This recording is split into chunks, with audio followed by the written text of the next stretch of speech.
prueba inicialmente de chat. Escribí un chat, porfa, Sebas, yo chequeo que se me perdió la ventana de chat. Ah, no, ya lo tengo aquí, ya, ok. Ya tengo aquí los participantes. Paso esta para acá.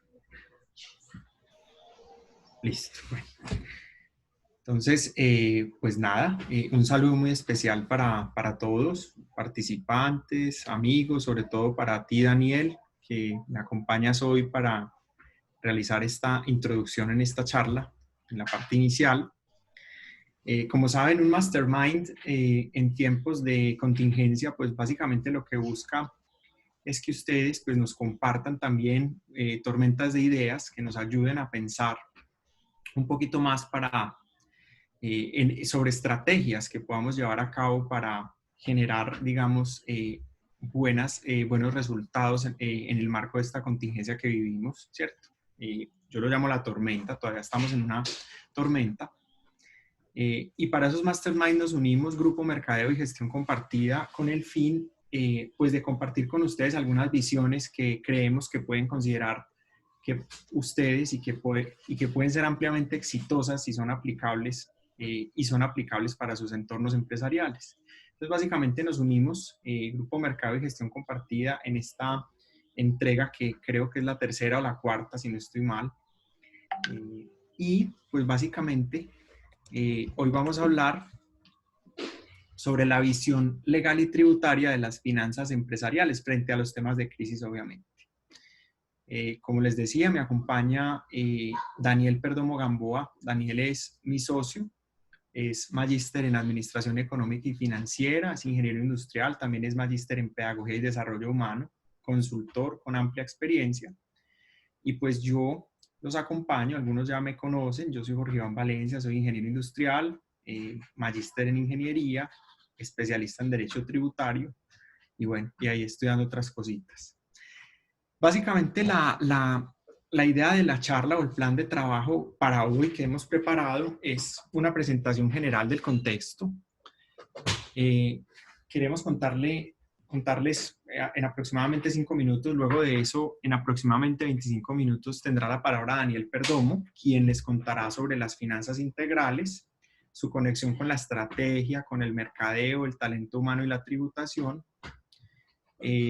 los avances que ha tenido el dilema bancario que genera más certeza que incertidumbre, sobre todo en estos momentos donde ya acercándonos a finalizar mayo y comenzar junio, pues ya se han empezado a agotar todos los ahorros, todos los recursos financieros en las empresas, digamos, que nosotros en el marco de los mastermind les hemos definido tipo 1 que son ampliamente afectadas, ¿cierto? Tipo 2 que son empresas que han podido trabajar parcialmente y tipo 3 que son las empresas que definitivamente no han podido arrancar. Entonces, ya para este mes o para final de mayo y comienzos de junio, pues esos recursos han sido aún más escasos. Entonces vamos a ver ese dilema bancario cómo sigue. Y por último yo cierro con cómo optimizar la carga a través de la visión legal y tributaria. Y tenemos 10 puntos que expusimos en algún momento que podrán ser de gran utilidad porque digamos que viene el análisis de todos los decretos nuevos frente a la implementación de los aspectos tributarios, alivios o beneficios que podemos obtener como empresarios, ¿sí? Por último, queremos darles unos 10 minutos de participación y preguntas, ¿sí? Y bueno. Entonces, importante, pues comenzamos, como les decía ahora, estamos aún en una tormenta, ¿cierto?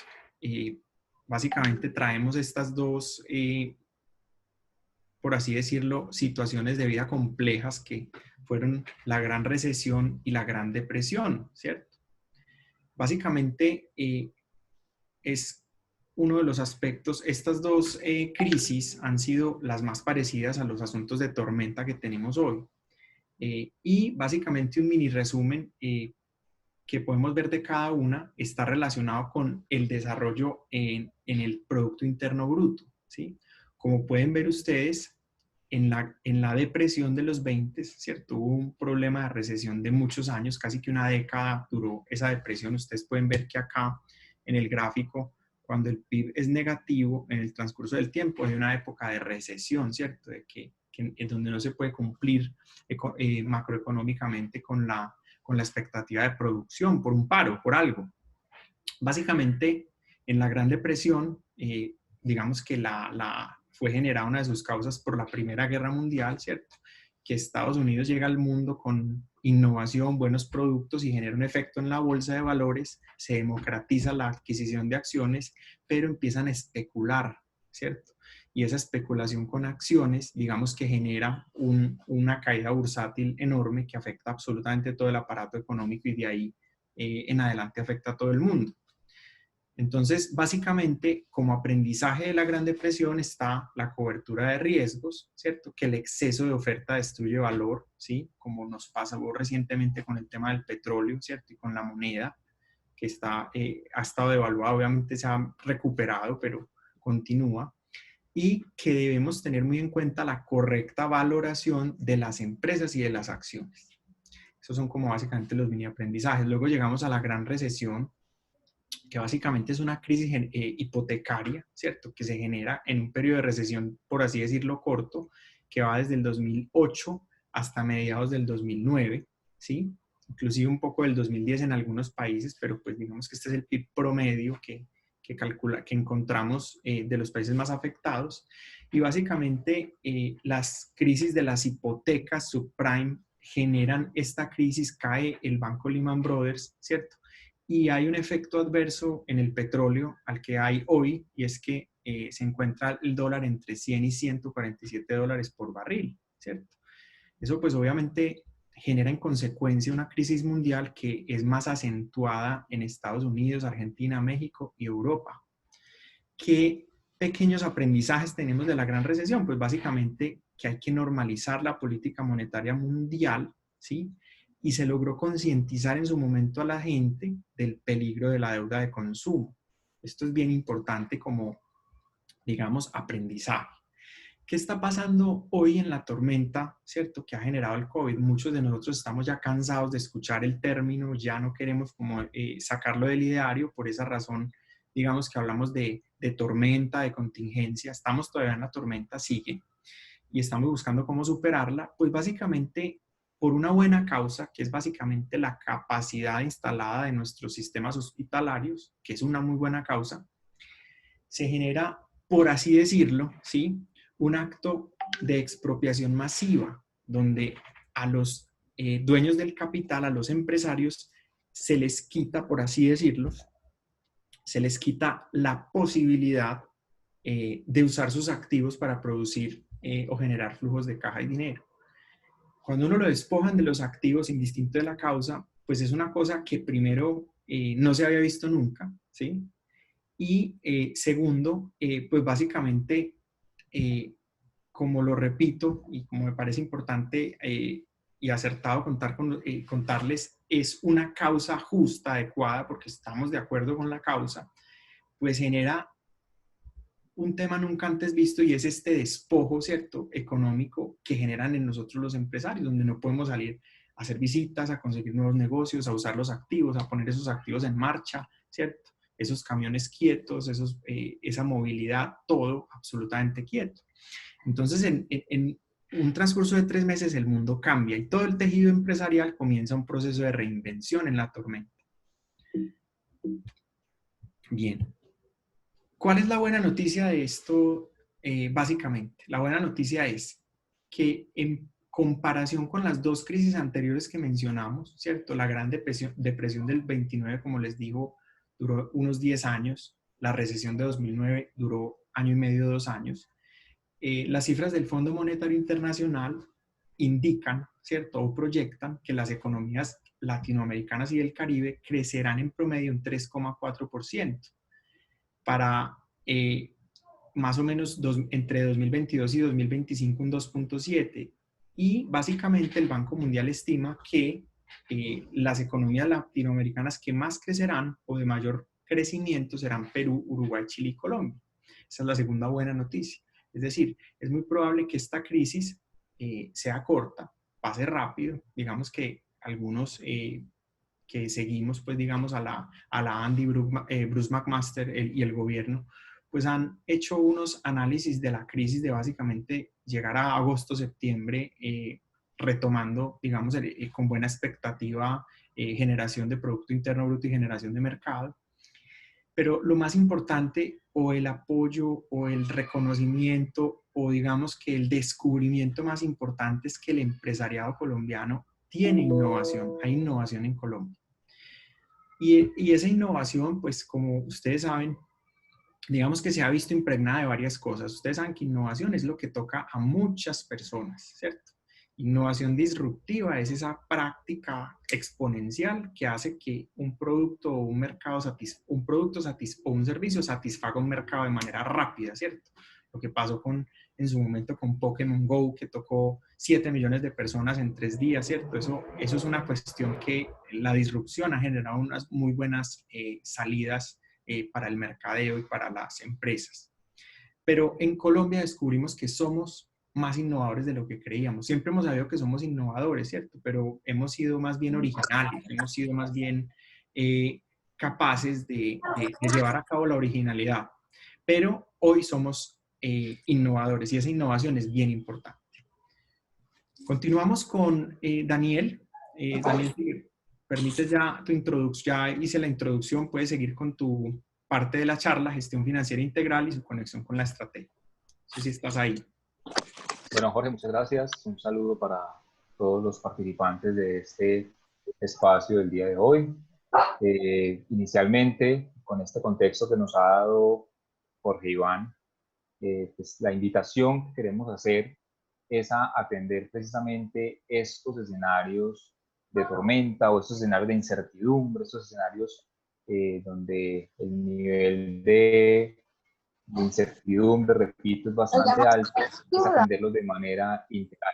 Muchas veces, y es natural, en estos escenarios, cuando se inició la dinámica COVID-19, la restricción de los mercados, les agradecemos a todos, por favor, mantener los micrófonos en silencio, muchas gracias.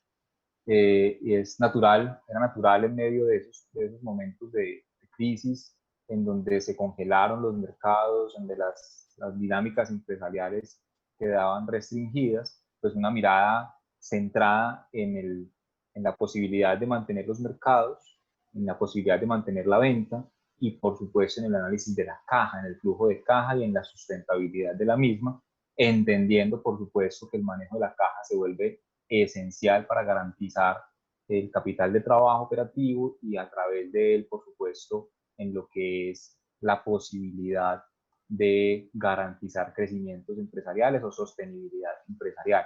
Sin embargo, en estos escenarios de incertidumbre, la invitación es a que nunca dejemos de lado la estrategia empresarial y en ese sentido queremos traer este triángulo que se encuentra en el lado izquierdo de las pantallas, donde la invitación al pensar integralmente la gestión financiera, la gestión estratégica, la gestión integral de la organización debe ser siempre prioritaria, donde no solamente pensemos la dinámica financiera, la dinámica asociada a un flujo de caja o la dinámica asociada a la sostenibilidad de los gastos y la perdurabilidad de la empresa misma, sino donde podamos estar pensando las intervenciones de corto plazo, pero también las intervenciones de largo plazo que nos permitan ir reinventándonos, implementando procesos innovadores, no solamente desde el punto de vista tecnológico o desde el punto de vista del mercado, sino también desde las mismas dinámicas organizacionales.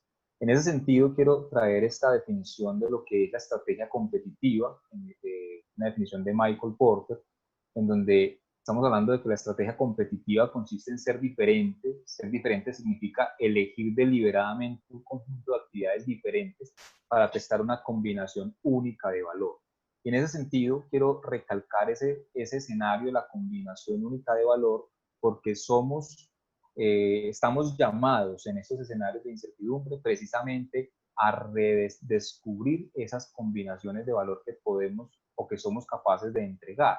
Cómo somos capaces de reorganizarnos o de aprovechar la estructura organizacional que tenemos para prestar servicios diferenciados, para para encontrar océanos azules en medio de la crisis y, por supuesto, ser capaces de identificar mercados crecientes o nuevos mercados o nuevos portafolios de productos y servicios con los que podamos albergar la sostenibilidad empresarial. Y, por supuesto, y allí estoy hablando de la parte superior de esta pirámide, cuando hablamos desde el rediseño de la estrategia organizacional, cuando tenemos claridad de ese escenario deseado, pues ser capaces de reorganizarnos y de reestructurar la cultura organizacional. Actualmente todos estamos pues en nuestras dinámicas laborales, en nuestras dinámicas relacionales y en nuestras dinámicas digamos operacionales y de funcionamiento,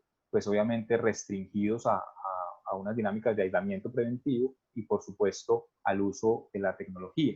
Entonces, pues la invitación, por supuesto, es a que seamos capaces de reinventarnos, pero integralmente, no solamente pensando en el producto o pensando en el ser capaces de pensarnos integralmente, alineando ese escenario de futuro deseado, esa estructura organizacional integral, la organización como un todo, a pensarnos sistémicamente, entendiendo que la organización se debe pensar como una relación de todos los componentes que la integran, el mercadeo, la producción, el componente técnico, el componente tecnológico, la estructura física, el talento humano, los mercados, los productos, los servicios, la forma de trabajo. Es decir, ser capaces de acostumbrarnos mejor a pensar integralmente la organización y de esa manera tomar decisiones entendiendo el efecto mariposa que genera cualquier tipo de decisión que tomamos. Es decir, donde tengamos claridad cómo se impacta la organización internamente por cualquier tipo de dinámica o por cualquier tipo de decisión externa o por cualquier tipo de decisión del gobierno nacional o por cualquier apuesta interna que tomemos como organización, pero también teniendo claro cómo se puede dinamizar el sistema también desde las capacidades intrínsecas o desde las capacidades extrínsecas. ¿A qué nos referimos con esto? En la medida que pensamos integralmente la organización, pues somos capaces de aprovechar las capacidades que tenemos, a veces ocultas, y también somos capaces de dinamizar nuevos procesos a razón de lo que ya tenemos como capacidad instalada. Sigamos a la siguiente, por favor, Jorge.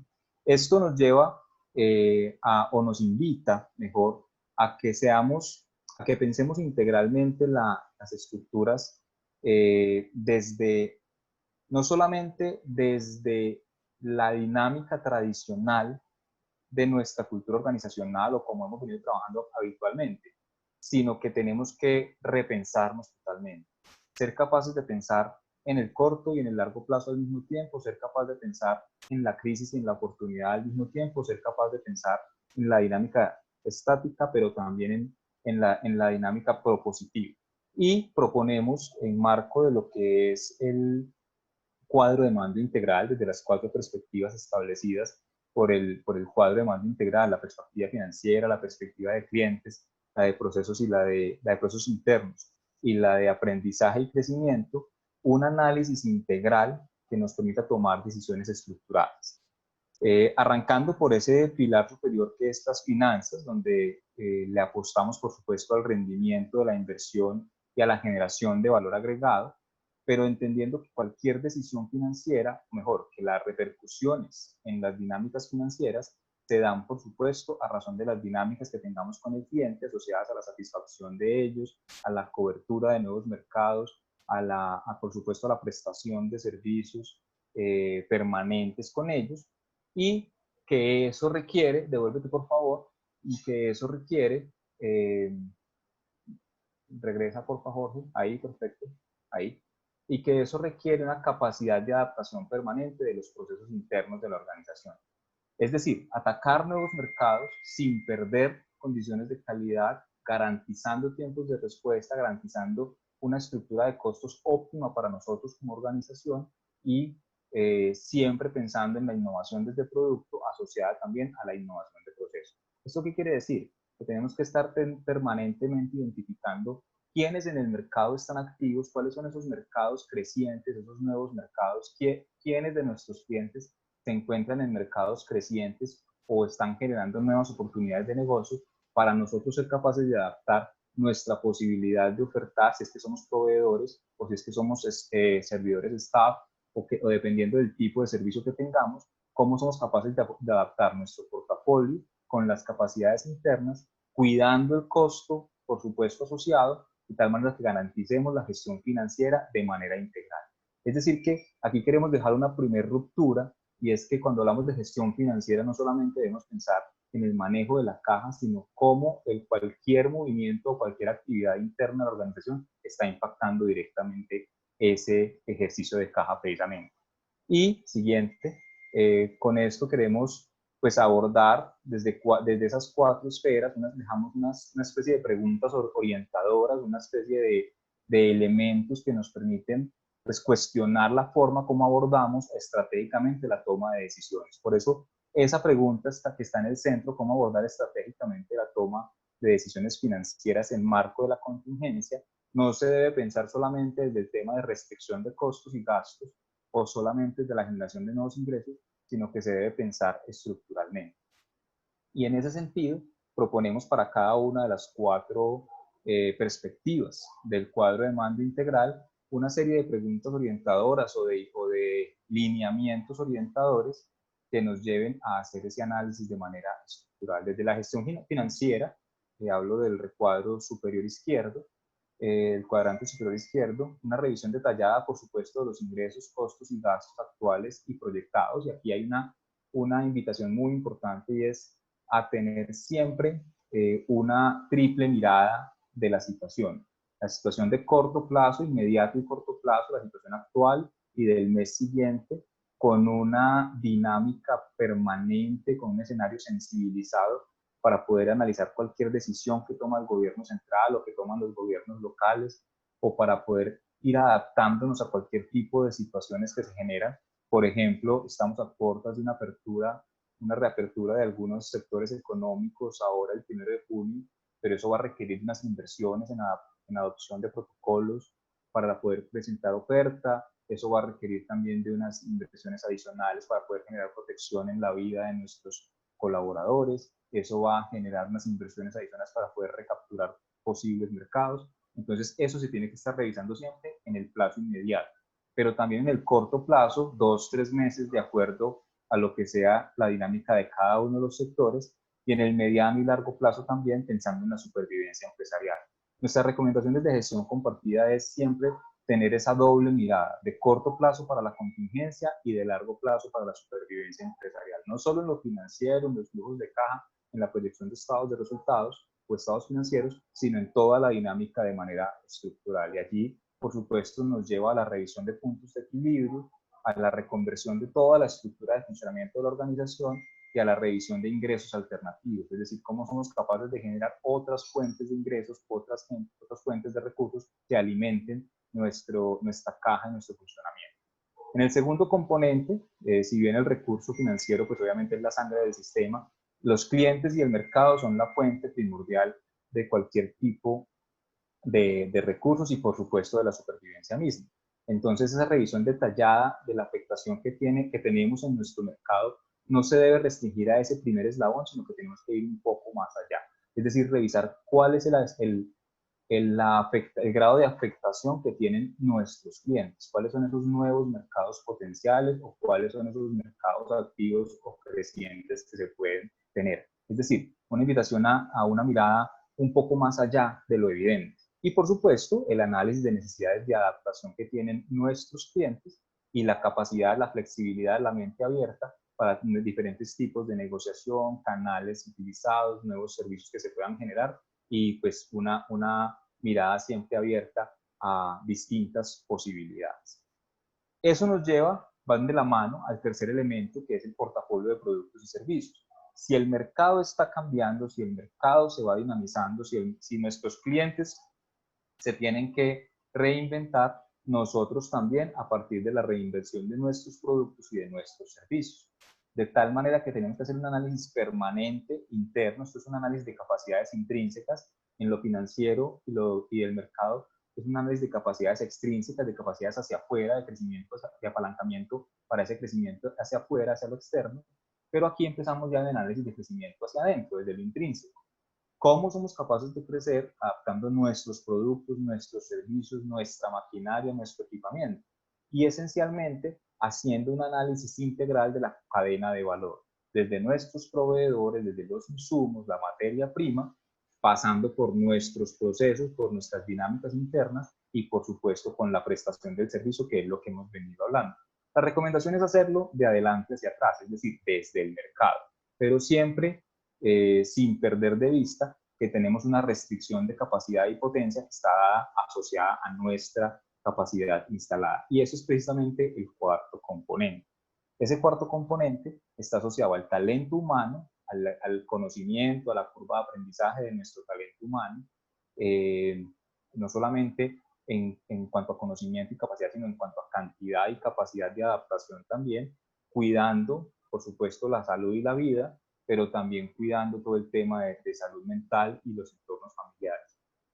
La capacidad de infraestructura física, con las restricciones que se tienen hoy asociadas al mercado, y por supuesto la capacidad tecnológica, que en estos nuevos escenarios se vuelve un elemento fundamental para poder potenciar el crecimiento.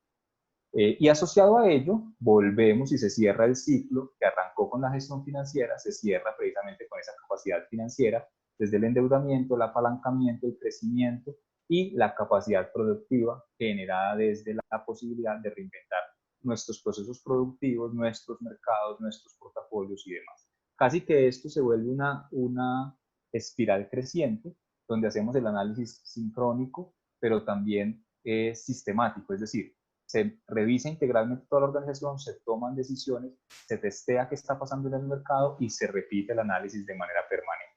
¿Con qué periodicidad, con qué ciclos? Dependerá, por supuesto, de cada uno de los sectores estratégicos en los que estemos involucrados. Siguiente, Jorge, por favor. Ese escenario del pensar integralmente la organización y donde, por supuesto, cualquier tipo de decisión nos lleva a un impacto en las finanzas de la organización, bien sea en la capacidad de caja o en la capacidad del endeudamiento o en la capacidad de crecimiento futuro, pues por supuesto nuestro primer escenario de financiación es el sector financiero, el sector bancario.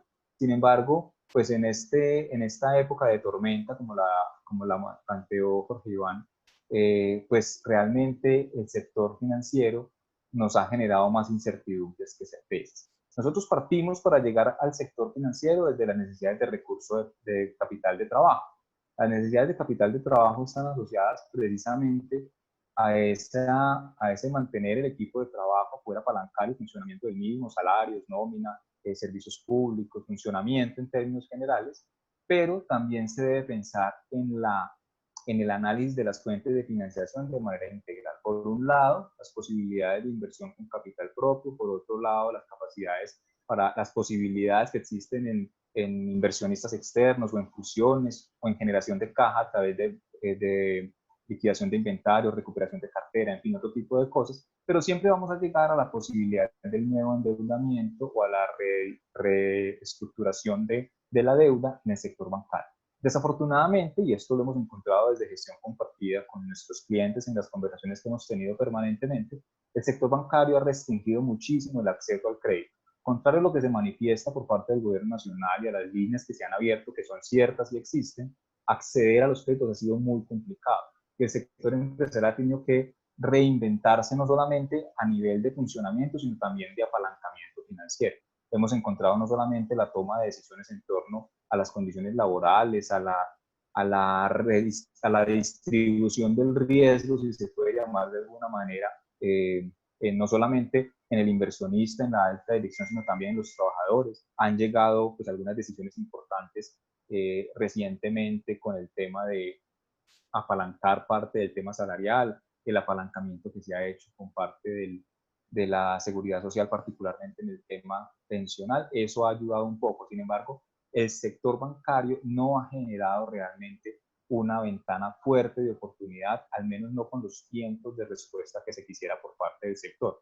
Es una crítica que hacemos respetuosamente al sector bancario, pero también invitando al empresario a que no se quede pensando solamente en ese único canal de desfogue, por llamarlo de alguna manera, que sea el sector financiero, sino que hay que pensar y revisar ese flujo de caja de manera permanente y, por supuesto, el capital de trabajo requerido de manera periódica y permanente. Por supuesto, asociado a ello está no solamente el tema de renegociación, identificación de nuevos créditos, sino también todo el manejo eficiente del flujo de caja. Y es que definitivamente, pensando en el sector bancario, pensando en el acceso a nuevos créditos, pero también pensando en posibles inversionistas, fusiones, joint ventures o cualquier tipo de inversión colectiva, tenemos que ser capaces de presentar una organización eficiente en el manejo de recursos y capaz de generar flujo de caja creciente, que sabemos en medio de la tormenta es un poco más complicado, pero tenemos que ser capaces de proyectarnos en el corto y mediano plazo para esa recuperación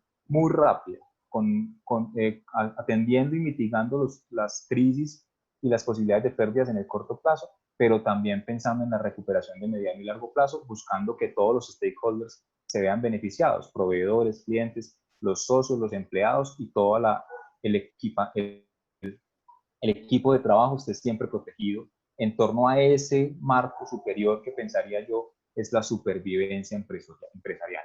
Todo lo anterior, el pensamiento estratégico, la mirada integral de las finanzas, la toma de decisiones en torno a cualquier tipo de indicador financiero, debe estar pensado siempre en la supervivencia empresarial. Es decir, no solo en atender el corto plazo, la crisis, y en mitigar la situación puntual, sino en una apuesta de largo plazo, pensando en que las empresas deben trascender este escenario complejo, este escenario de incertidumbre y llegar a escenarios deseados a través del marco filosófico de cada una de las organizaciones y, por supuesto, de esa meta que individualmente se traza. Y en ese sentido, pues hay que hacer negociación y concertación permanente en todas las direcciones. Yo la llamaría una negociación 360, con socios, con aliados, con proveedores, con clientes, con acreedores, con todo el equipo de trabajo, y por supuesto adelgazar la estructura de costos y alivianar la presión sobre la caja de la empresa. Es decir, volver la crisis oportunidad y que esto nos permita, desde el punto de vista financiero, adelgazar la organización en el mejor sentido de la palabra, aprovechar mejor nuestras capacidades y ser capaces de potenciar el impacto en los mercados desde una gerencia integral que permita un análisis estructural de toda la organización.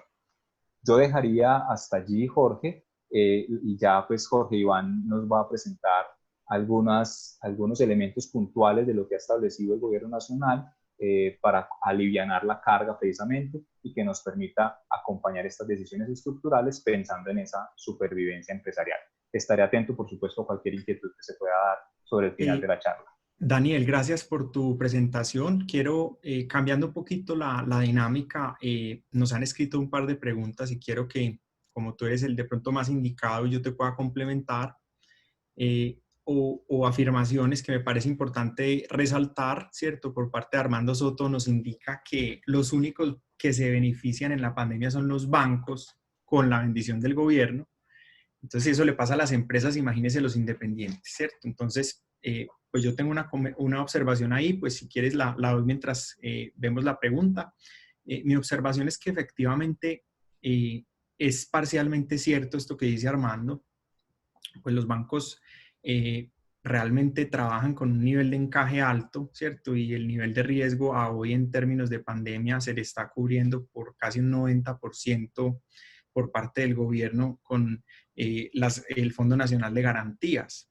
¿Qué pasa? Efectivamente ellos tienen que entrar a coger una liquidez y aprovisionar unas posibles pérdidas o unos posibles default para los años siguientes, lo que ha hecho que el recurso que ellos tienen sea más limitado y más difícil de ponerlo en el público. Eso, de hecho, lo hemos demostrado porque hay empresas de tipo 2 o de tipo 1 que requiriendo capital de trabajo no para operar, sino para comprar inventario con negocios listos, pues los bancos han retenido ese dinero que en otra condición hubiera sido más fácil. Entonces, digamos que no, obviamente no es que los bancos no arriesguen. En este momento la situación de riesgo de los bancos es bien compleja porque hay un montón de empresas en impago y las medidas que han tomado de flexibilidad, varios de ellos genera, digamos, por así decirlo, una situación de disconfort en el nivel de encaje y en el nivel de liquidez que ellos tienen disponible para atender contingencias. Sin embargo, efectivamente, como lo menciona Armando, los bancos son ese eslabón, como su nombre lo indica, un banco es un pilar de la economía, ¿cierto? De allí es que viene el nombre de bancos, porque son un pilar de la economía. Es decir, en el momento en que un banco se quiebra, la economía se paraliza. Entonces, teniendo esa premisa de que el banco es la capacidad de creación de valor, ¿cierto? Que genera esa capacidad de creación de valor, porque digamos que nosotros casi que vivimos al debe, porque necesitamos comer, ¿cierto? Anticipadamente para poder ir a producir. Entonces, digamos, desde el nacimiento de nuestras necesidades propias como seres humanos, está el nacimiento de vivir al debe o del crédito. Por esa razón el banco entra a solucionar esos temas y el gobierno tiene que entrar a apoyarlos y tiene que entrar a hacer las medidas de recuperación que fueran. Efectivamente, no es objeto de la charla, pero los independientes tienen un gran, digamos, por así decirlo, una gran afectación, porque los independientes podríamos llamarlos digamos, o asimilarlos con el modelo de microempresas, porque además de que generan trabajo, de que generan compromisos, trabajo, compromisos, empresa, arrendamientos, efectivamente, pues digamos que se dificulta. No sé qué otra situación o qué otro comentario te pudieras agregar ahí, Daniel, y vemos la otra pregunta. Jorge, yo agregaría que el Estado, el gobierno nacional hace muchos años, no solamente este gobierno, sino muchos años, está en una apuesta estructurada de bancarizar a todo el mundo, o sea, que todo el mundo esté vinculado a la banca. Y pues en este momento, sumado a lo que ya tú has planteado, y es que si bien hay un apalancamiento en el tema de riesgo por parte del Fondo Nacional de Garantías, por supuesto, la banca es un sector privado y al ser sector privado, pues está buscando generar riqueza también y pues está tratando de ubicar el recurso en donde más le convenga, en donde menos riesgo tenga y donde mejor posibilidad de recuperación tenga. Pero adicionalmente, el gobierno ha encontrado, pues diría yo que coincide la situación que se tiene actualmente con su apuesta de bancarización, que por supuesto detrás de la apuesta de la bancarización también hay una apuesta de recuperación de impuestos y de recaudo de impuestos de largo plazo, y es poder tener a todo el mundo en el sistema para poder mantener controlados los ingresos y eso llevarlo a todo el tema de la base impositiva, la base tributaria. Y es que todos los beneficios que se están dando, no solamente a nivel de los créditos bancarios, sino todos los beneficios que se están generando por cualquiera de las líneas del gobierno, está a través del sector formal bancarizado. Y quien no esté bancarizado lo están llevando a la bancarización primero desde eslabones indirectos. Entonces, creo que ahí se suman dos cosas a propósito de lo que dice el participante Armando, es que pues, primero el sector bancario es sector privado y como tal pues, se mueve desde sus propias políticas y con sus propios intereses. Y segundo, pues se conjugan una serie de temas de nivel nacional, histórico y de política nacional que, en torno a la bancarización, en la cual pues todos terminamos pues, siendo parte de manera directa o indirecta. Lo único que yo sumaría a lo que has Sí, planteado. incluso para aterrizar más el ejemplo, porque acaba de colocar otra afirmación, yo pongo que, digamos, hago que te pongas un momentico en los zapatos de un banquero, ¿cierto? Si tú fueras, en vez de, digamos, si en vez de ser profesional independiente, según lo que mencionas en el comentario, fueras un inversionista de capital, ¿sí? Digamos que a mayor riesgo, mayor tasa. Por ende, ¿qué pasa? Que tú como inversionista de capital, ¿a quién le vas a prestar tu dinero? Más fácil. Si llega un empresario A que dice, tengo que traer estos 20 contenedores de mascarillas N95 que las tengo totalmente vendidas al gobierno, pero hay 5 bancos prestándome, préstame al 12%, o llegan 20 trabajadores independientes o 100 trabajadores independientes y te dicen, préstame una tasa más alta, pues tú como inversionista de capital vas a decir a quién le prestas, ¿cierto? creo que es complicado, mayor riesgo, mayor tasa. Vas a decir a los independientes, como no tengo una garantía de devolución de esos recursos, le presto una tasa más alta y obviamente esa tasa se vuelve escandalosa, es cierto, pero es un principio económico, no hay otra forma. Ahora, sí, uno puede evidenciar en Estados Unidos, por ejemplo, tasas de créditos, que todo el mundo me pregunta, pero ¿por qué la tasa de crédito en Estados Unidos es del LIBOR, es del 6%, las hipotecas son a 50 años? Digamos que lamentablemente una de las economías más estables y que supondríamos financieramente que son libres de riesgos es la economía estadounidense, ¿cierto? Entonces los bonos del Tesoro americano son bonos o cheques casi que al portador, ¿cierto? Que nunca en el transcurso de la historia se han caído, salvo en las crisis o en las depresiones que les comenté, ¿cierto? Que ha tenido que entrar a salvar externos o a salvaguardar. Entonces, cuando hay menor riesgo, menor tasa. Por ende, digamos que uno allá, cuando hay un mercado más grande, porque son millones, es un mercado mucho más grande, pues ubicar un dinero allá para ganarlo y para ser más rentable es más difícil que acá, donde hay mayor riesgo, pero mayores oportunidades. Entonces, ahí eso me permite llegar a la segunda pregunta que hace Armando, que es cómo calcula el Fondo Monetario Internacional eh, o cómo predice que Colombia puede crecer en el escenario en que estamos, ¿cierto? Entonces, ahí pues cabe la pena mencionar algo y es, primero, eh, obviamente la crisis pandémica que tenemos pues retrasa por completo la economía, pero como ustedes pueden ver, no tenemos de momento una crisis de salud pública, ¿sí? Como sí hay en España, en Italia, e inclusive podríamos llegar a pensar que puede desprenderse en Brasil y en México, en Estados Unidos. Cuando uno ya llega a ese nivel de crisis pandémica, se genera parálisis, ¿ya? En este momento en Colombia no se prevé esa situación. Entonces lo que sucede es, atendiendo pues al principio de que digamos que el dinero no es que se cree, sino que pasa de manos, ¿sí? Esa situación genera que Colombia sea atractivo para invertir en países donde, por ejemplo, yo soy inversionista de capital o soy un banco de inversión, un banco de segundo piso, digo, prefiero poner mis huevos ya. España no tiene forma de pagarme, de retanquearme lo que voy a poner. Como soy privado, pues me voy a Colombia, que es una economía estándar, y monto modelos productivos, bajo tasas, me están dando alivios allá. Entonces, realmente miren que nunca el dinero se ha esfumado, el dinero ha cambiado de manos, y en ese cambio de manos, por así decirlo, pues obviamente esto es un tema más de microeconomía y macroeconomía. En ese cambio de manos o en esa desaparición, cuando hay un buen ambiente microeconómico y macroeconómico y cuando el comercio se puede reactivar fácilmente, pues se puede prever que lleguen capitales. Al llegar capitales se dispara el empleo, ¿cierto? Se dispara la producción, se disparan las exportaciones, y digamos que todo ese caldo de cultivo genera, digamos, la predicción que tiene el Fondo Monetario Internacional de que Colombia va a crecer. Y yo soy un convencido de eso, ¿sí? Me imagino, pues obviamente en las conversaciones que he tenido con Dani, mi socio, también somos unos convencidos de ese crecimiento, porque pues puede que sea esperanzador o puede que, digamos, que estemos pegados de temas superfluos, pero si no nos creemos que vamos a salir de la tormenta y que vamos a tener un crecimiento real, pues digamos que estaríamos en un problema muchísimo más grave. Entonces, lo mejor es programarnos también cerebralmente para atraer y seguir conservando ese crecimiento y que este tema no se nos salga de las manos. Entonces, continuamos con la conferencia.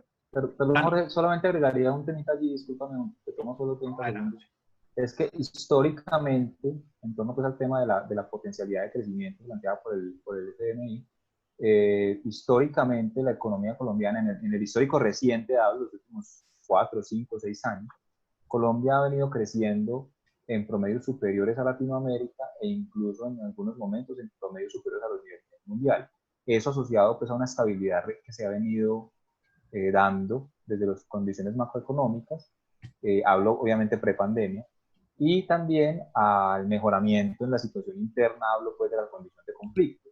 Entonces, también sumado a lo que ya ha planteado Jorge, cuando se tienen condiciones estables, que ya lo planteó Jorge, pero hay que sumarle una democracia estable, una confianza de país y un entorno un poco más favorable que el que tiene Europa en este momento y mucho más favorable del que tiene Asia, hay un montón de sectores que al reactivarse económicamente la dinámica transnacional se pueden llegar a potenciar.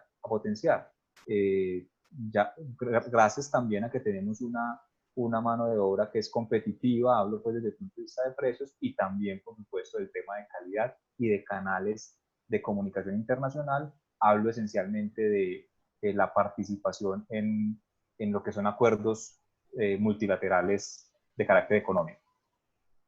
Perfecto, Daniel. Gracias, gracias Daniel, muy querido. Bueno, el segundo bloque de la conferencia es básicamente enfocado hacia el aspecto tributario, pero efectivamente Daniel de manera magistral toca el tema de que hay una gerencia financiera, una gerencia de clientes y mercadeo, un portafolio de productos y servicios, ¿cierto? Y una capacidad instalada, ¿cierto? Esos son como los 4 diamantes que toca Daniel.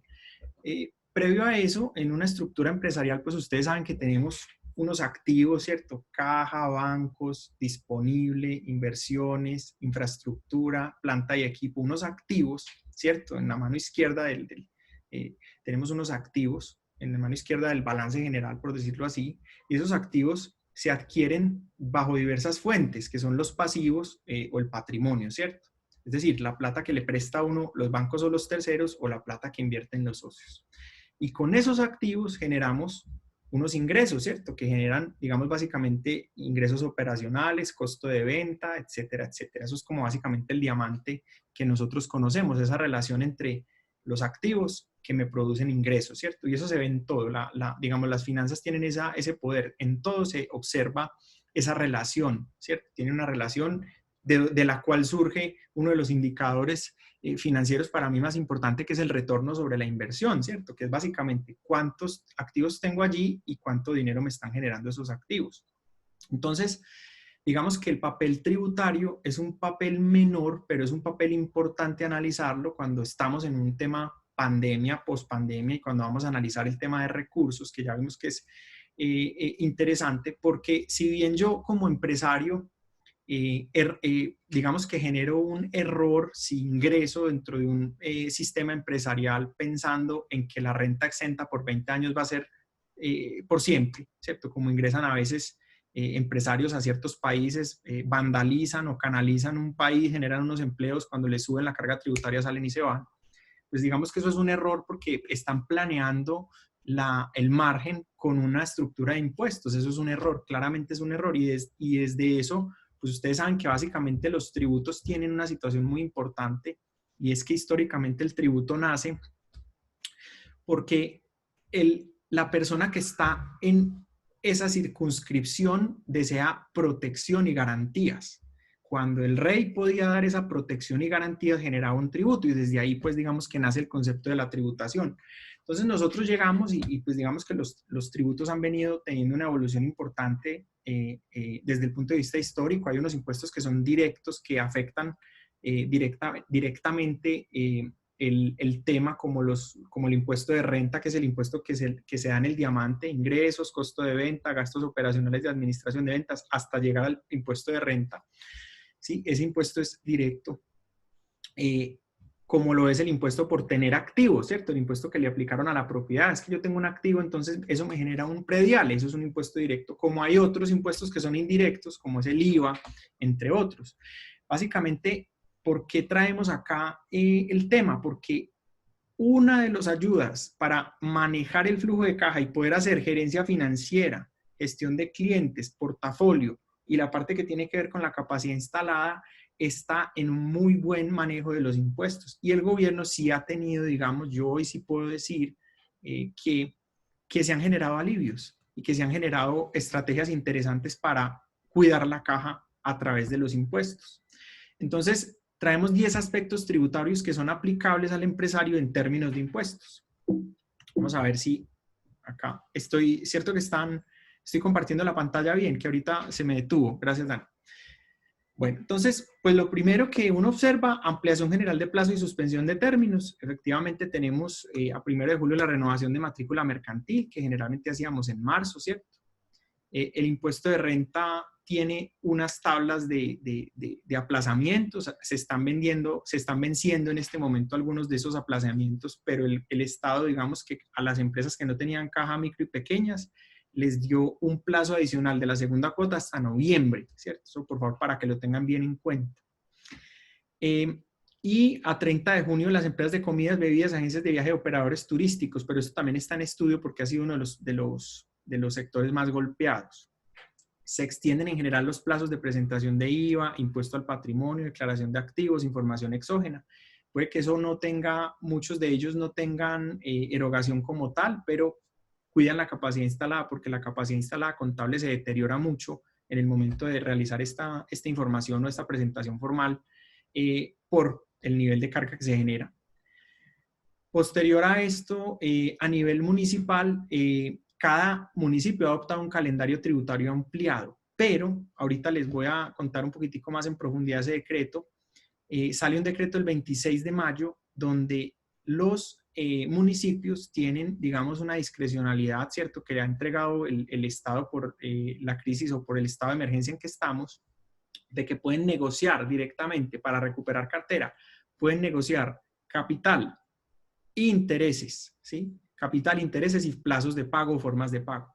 Esto ha sido un poco debatido porque puede tener un carácter de inconstitucionalidad por esa razón de disminuir el capital en los impuestos. Se ha generado una inconstitucionalidad, por un lado, porque hay unos contribuyentes que pagan juiciosamente, entonces lo que estamos llevando es a que otros contribuyentes pues cesen esa voluntad de pago o se vulnere el principio de igualdad desde el punto de vista constitucional. Entonces, por un lado, hay ese radar, pero digamos que en cuestión de pandemia eso no es aplicable. Lo que necesitamos es que se garantice la liquidez y tú sabes que si tú eres de los pocos afortunados que tienen liquidez hoy, pues vas a ir a pagar y probablemente ese pago del impuesto a nivel municipal y departamental, ojo, acuérdense que hay impuestos municipales, departamentales y nacionales, ¿cierto? El IVA, rentas son nacionales, estaba hablando en municipales, podemos hablar de impuesto de industria y comercio. Ese es el tipo de impuesto que si está vencido, pues hoy tienen ustedes como empresarios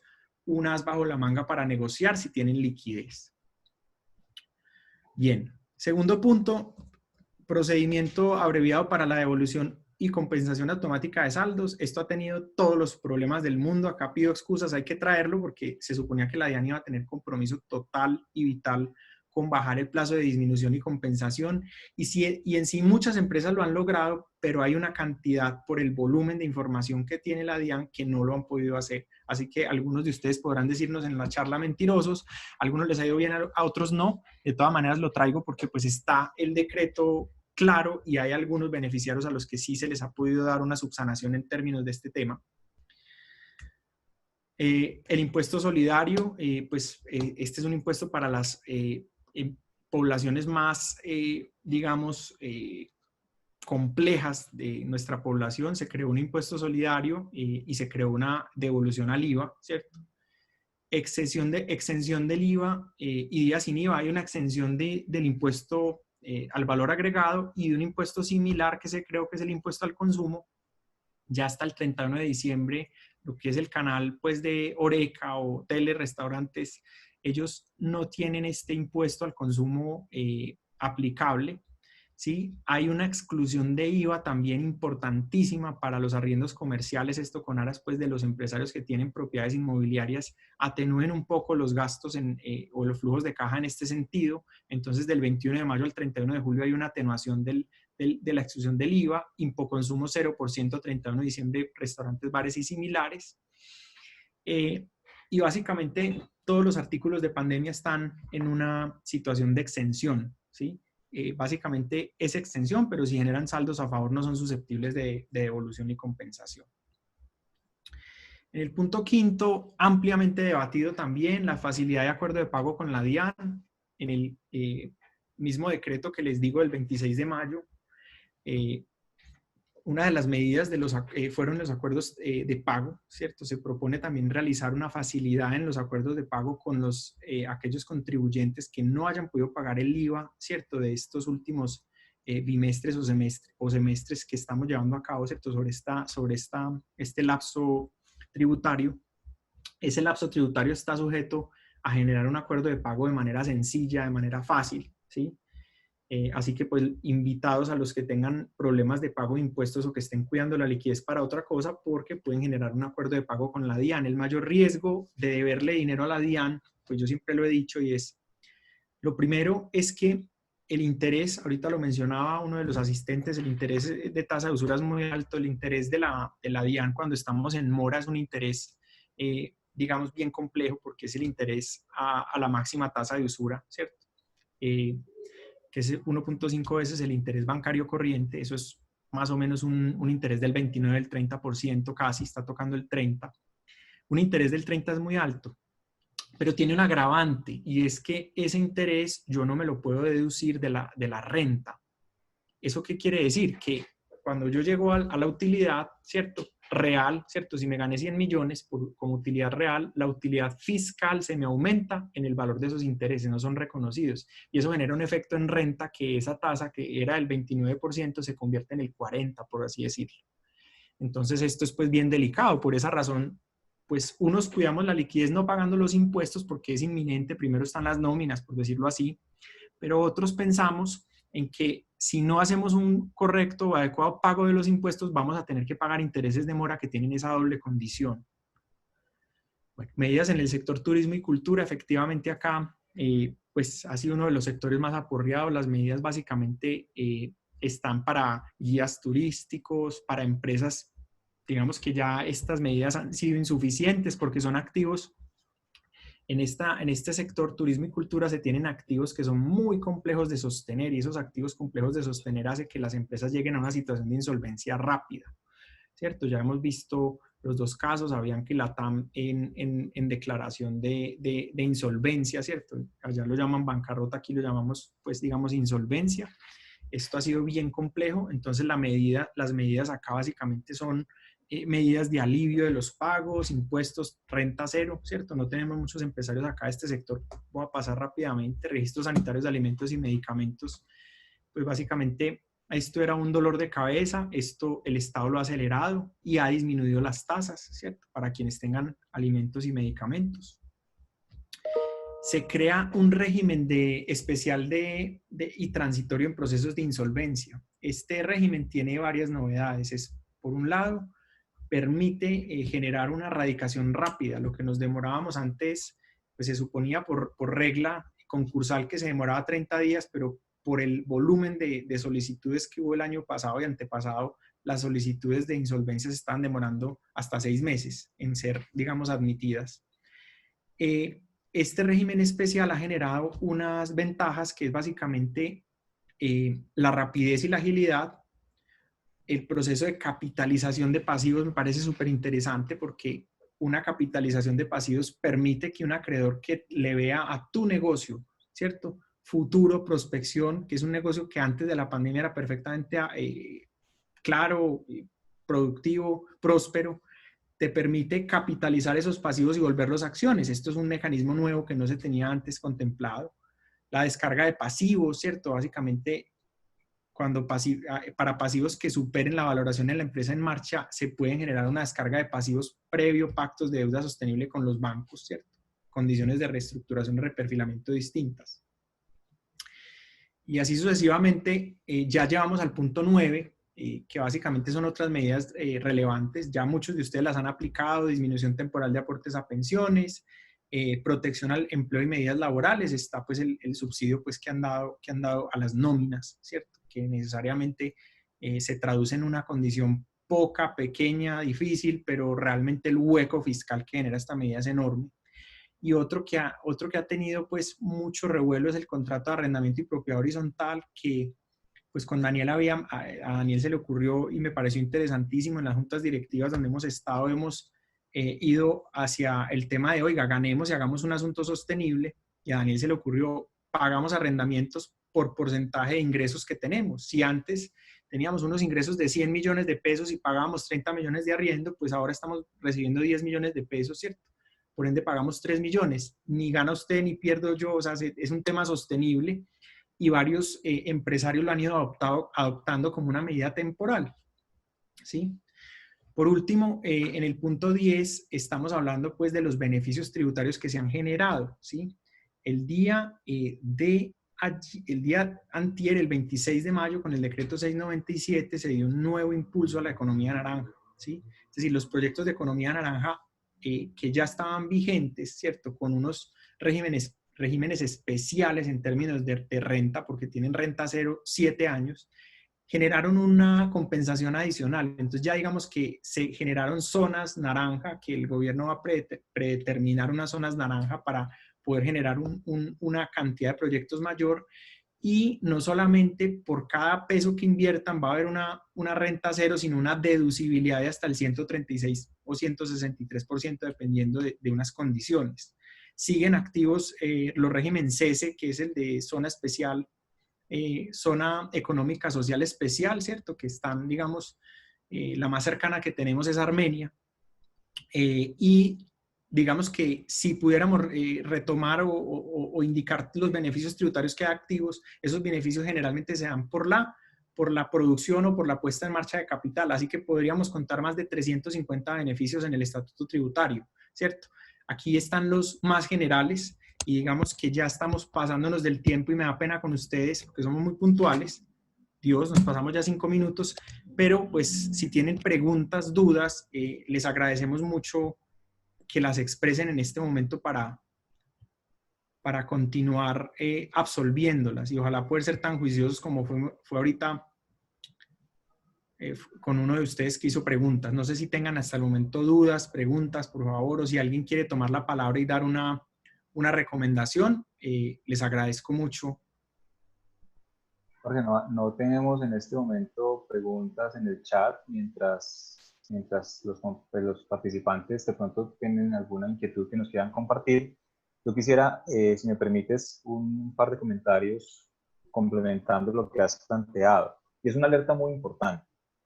Las medidas que Jorge ha expuesto, pues resumiendo un poco lo que ha planteado el gobierno nacional, han sido muy importantes, han ayudado muchísimo la dinámica de caja organizacional, pero nos invitan siempre a pensar en el corto y en el largo plazo. ¿Qué quiere decir esto? Los bancos congelaron deuda, congelaron las cuotas durante 3 meses, y esa fue una medida muy importante para el corto plazo, pero ya hay que retomar esos pagos y demás. Lo mismo la negociación del tema del IVA, por ejemplo. Lo mismo el aplazamiento del pago de la retención en la fuente. Son medidas que en el corto plazo alivianan la caja, pero que generan una presión a futuro.